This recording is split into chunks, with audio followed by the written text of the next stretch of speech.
Good afternoon. Today we will explore the essential and pivotal role of play in children's learning and development. According to National Literacy Trust 2023, play is not merely about enjoyment, it is a critical component of how children grow and learn.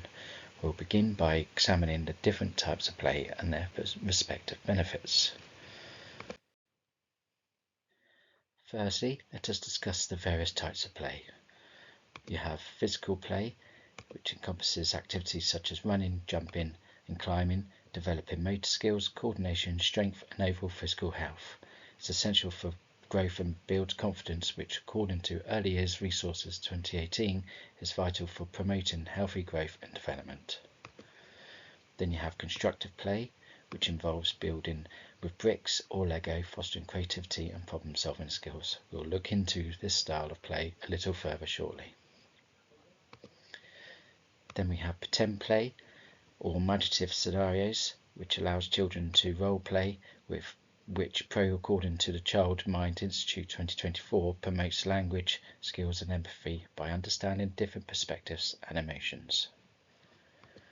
Then we have exploratory play, which encourages investigation and discovery, enhancing curiosity and cognitive development. Thereby, it allows children to explore their environment, ask questions, and solve problems. According to Play England 2023, this promotes a deeper understanding of the world around them. And then lastly, we have social play, which involves interactions with peers, which is essential for developing social skills and cooperation among children, according to British Psychological Society 2023.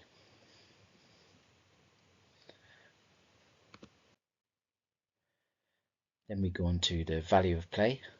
Cognitive development is enhanced through problem solving and creative activities like puzzles, building blocks, and art projects, which boost critical thinking and creativity. Physical development is supported by activities that improve motor skills and overall health, such as drawing, running, jumping, and participating in team sports. Then you have social development, which is encouraged through teamwork and social interactions during group activities, school recess, and play dates, fostering cooperation and empathy.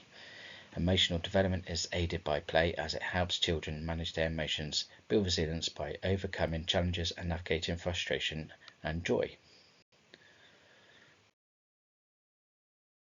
Jean Piaget's theory of cognitive development includes the pre-operational stage, which is crucial for children aged 2 to 7. This stage is characterized by several key aspects. Symbolic play allows children to engage in make-believe and use objects to represent other things. For instance, they might use a stick as a sword or a block as a car. This kind of play helps children understand and mimic the world around them, according to Simply Psychology 2024. Egocentrism play is a common trait at this stage, where children often see the world from their own perspective and struggle to understand viewpoints different from their own. Animism refers to the belief that inanimate objects have lifelike qualities and emotions. For example, a child might think the clouds are crying when it rains. Language development is marked by rapid vocabulary growth and the use of symbols to represent words and ideas. Language becomes a crucial tool for thinking and communicating.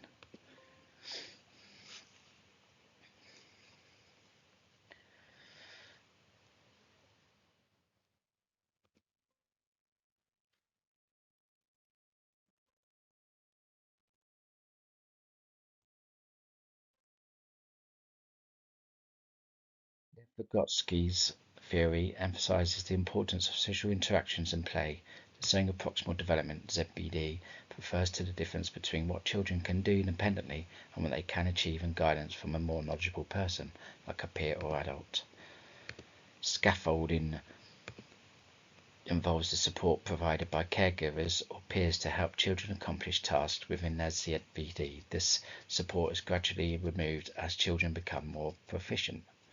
Collaborative play is a social activity where children learn from interacting with others. This type of play encourages sharing, cooperation, and the development of social skills through guided participation. Children actively engage in culturally relevant practices. This involvement helps them internalize new knowledge and skills. Both Piaget and Vygotsky provide valuable insights into play, albeit with different approaches. Piaget focuses on individual cognitive development through play, while Vygotsky emphasizes the social and cultural context of play. Despite these differences, both theories underscore the importance of play in children's development.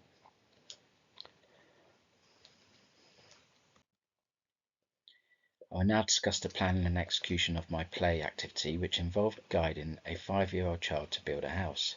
For the activity, I used Duplo blocks of various shapes and sizes, base plates, toy figures and vehicles, and a soft mat. I started with the introduction, which took about 5 minutes. I explained the activity to the child, introduced the materials, and discussed the idea of building a house. This set the context and engaged their attention. Next, I moved on to guided practice for another 5 minutes. I demonstrated how to build a simple structure and showed how the blocks fit together. This helped the child understand the basics and encouraged them to start thinking about their own creations. During the independent building phase, which can be seen in these photos, lasted for 15 minutes. I encouraged the child to explore independently and use their creativity to build structures. This was where they could experiment with different designs and learn through play. Afterwards, I spent 3 minutes on collaboration and discussion. I asked the children to discuss and describe their creations, highlighting their efforts and creativity. This not only reinforced their learning, but also fostered a sense of accomplishment. In the conclusion, which took 2 minutes, I recapped the key learning points from the activity, encouraged the child to continue practicing and building at home. To assess the activity, I monitored the child's engagement and participation throughout. I observed how they used the blocks to create structures and provided verbal feedback and reinforcement, praising their efforts and guiding them when necessary, as well as taking notes.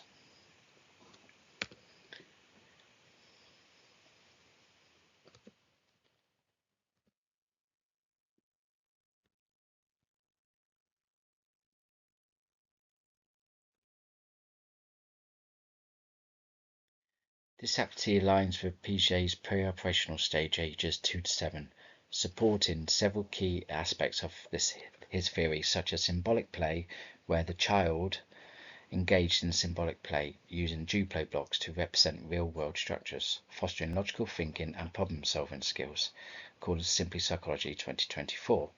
Egocentrism reduction, collaborating and discussing their creation helped the child consider other perspectives, reducing egocentric thinking. Language development, explaining and discussing the building activity, promoted language growth and articulation of thoughts.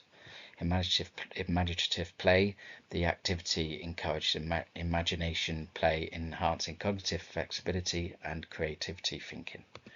Hands-on learning, building with Duplo blocks, provided a tactile, engaging learning experience, reinforcing cognitive skills through direct interaction, according to Kurt 2024.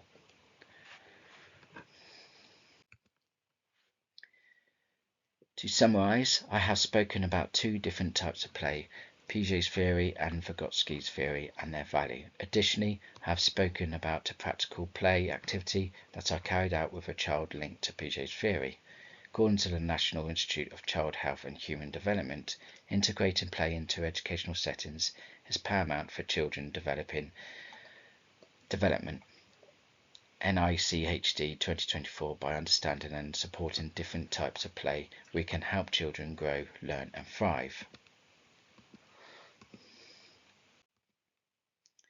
Thank you for your attention, and these are the references.